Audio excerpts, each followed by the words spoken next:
Good start. Well, most of us love local commerce. Why do we do that? And why do we support it? Because it creates neighborhood life. It brings life to our neighborhoods. It also builds relationships, and also it creates some jobs and wealth for our local neighbors.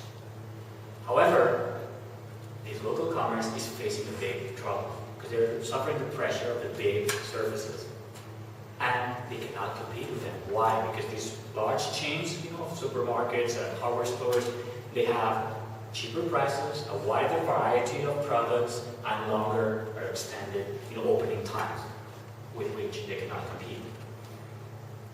So what's the main problem? Is that traffic is diminishing. There's less and less walk-ins every year, and of course that translates into less sales.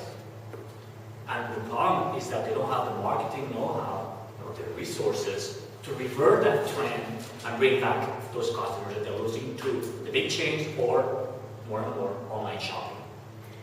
So what is our solution for them? Well, our main target of all these local businesses, we've studied 50 different types of local businesses, and all of them, as our beachhead market, we've chosen those stores that sell groceries, especially perishable products. That is your fruterias, colmados, pescaderías, and carnicerías. Why? Because in addition to all that, they have the pressure of products that go bad. They're perishable. So therefore, they have more pressure to, rotate their stock. We have estimated that there's around 1 million of those stores in Spain. What's our solution? It's very simple. We give them the possibility to digitize those yellow signs that you see everywhere, where they post those offers, to attract more customers. Yellow signs that only already customers are walking into the store or a few passersby can actually see. So our solution is an app that allows them to, in less time it will take them to write a sign, one of those yellow signs, and put it up on their storefront, to launch an offer so hundreds or maybe thousands of consumers who live in a nearby area, which we define as 1 kilometer, can actually see. And in case they're interested, they decide to go and purchase it in that store. So consumers will research online before they leave home and they purchase in the store.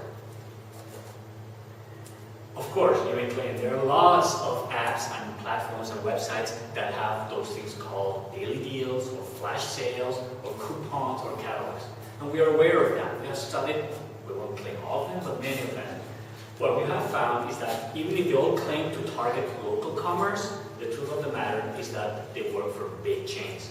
The Eroskis, Carrefours, Lidls of the sort. So they don't really work with local commerce, of course, because it's harder to acquire those clients. They also have another problem, is that, for example, in flash sales with local commerce, with independent stores, they put a lot of pressure, a lot of requirements to lower their costs. And that makes it almost unbearable for these local commerces because they have the pressure to give really big discounts. And finally, we haven't seen that none of them actually does anything to build some what we call neighborhood life. They're just cold, distant, transactional webs where you have, transactions of offers and buyers. What we try to create is just go beyond the deals, the flash deals, and create some sort of neighborhood life and build relationships between potential buyers and sellers. How are we going to grow? We are very aware that the key point for our success is scalability, which means how do we keep the customer acquisition cost lower than the customer lifetime value? So how can we scale this? How can we get all these local little stores to sign up for it, and the cost of acquiring those will be lower than the money we will get eventually after they work with us for a while. Well, we're starting to work with this figure of the what we call the community manager, which will be someone who actually lives in that neighborhood and that will promote, both between sellers and buyers, the adoption of this application. It won't be a sales rep because that's so expensive. It will be that will be incentivized in a different way, so we lower the cost of acquisition. Finally, who is going to take care of that? Well, we will have a team of 2 people. One of them, yours truly, will focus on customer development. The other one, our engineer David, is going to focus on product development. So in 1 week, we can try our first, like MVP or MGP, we call it, minimum ghetto, product. so we can test it and let the market tell us,